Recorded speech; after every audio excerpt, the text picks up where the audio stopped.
Oh, no, not again. Oh, my goodness gracious. Welcome back, everyone, to the Daily Dizzle for Friday, July 15th, 2011.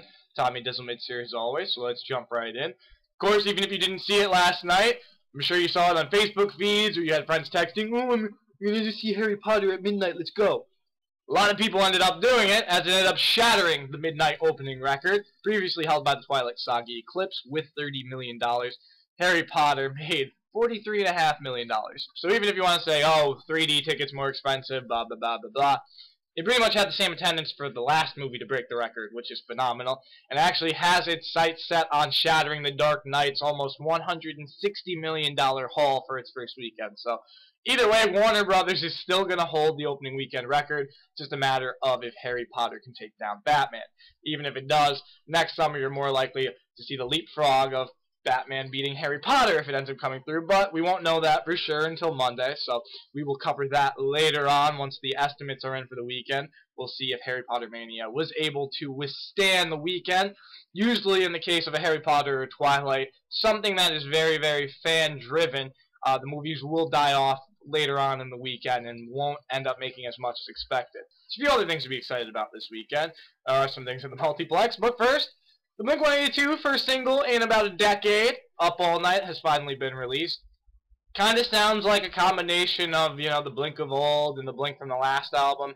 Not necessarily the greatest fan of that, but hey, they're maturing a little bit, and they're not talking about, you know, trying to get laid and partying all night. It actually has some substance to the lyrics, so give it a listen, see if you don't like it. You know, if you're a Blink fan before, you'll at least, you know, give them credit for it.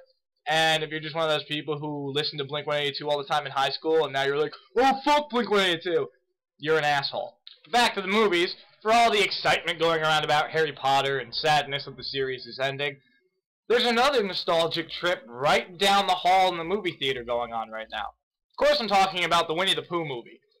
I don't know about everyone else, because, I mean, I guess Harry Potter Mania has been the thing for the last decade, but I still remember Saturday mornings, you know, Power Rangers would be on Fox and whatever other shows, and usually by around noon, I would turn it over to ABC for whatever Saturday morning cartoons they had going on, like Recess. And Winnie the Pooh was one of the most consistent things in the world. It was always on late in the afternoon to end this cartoon block. At the same time, it was one of my favorite shows. I could pop that show on whether I was 6 or 16. It was still entertaining. It's a trip down memory lane.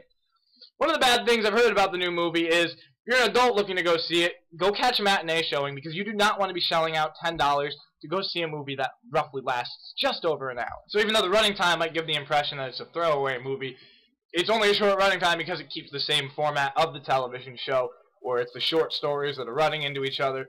And let's be honest, Winnie the Pooh is a literary classic. You can't mess with the history of that. So it's not like they could go about, you know, making up new random stories or making up details that didn't actually exist just for the sake of padding the running time without, you know, alienating the nostalgic crowd who are the ones who are probably, hopefully, going to come out.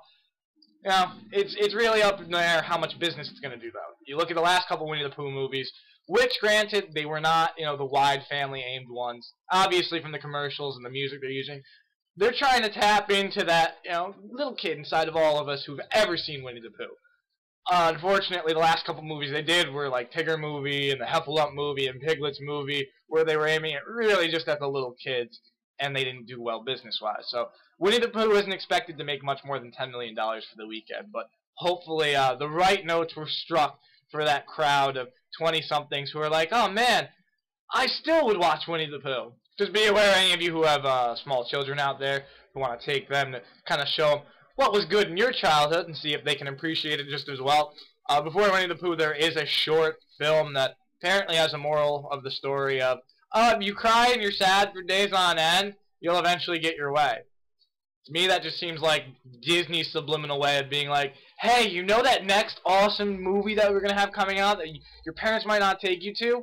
Just be a little brat until they take you out. So, well played, Disney. Not only are you going to make business off of Winnie the Pooh, you're also going to instill some very, very inappropriate behaviors in children for the rest of their lives. So, congrats!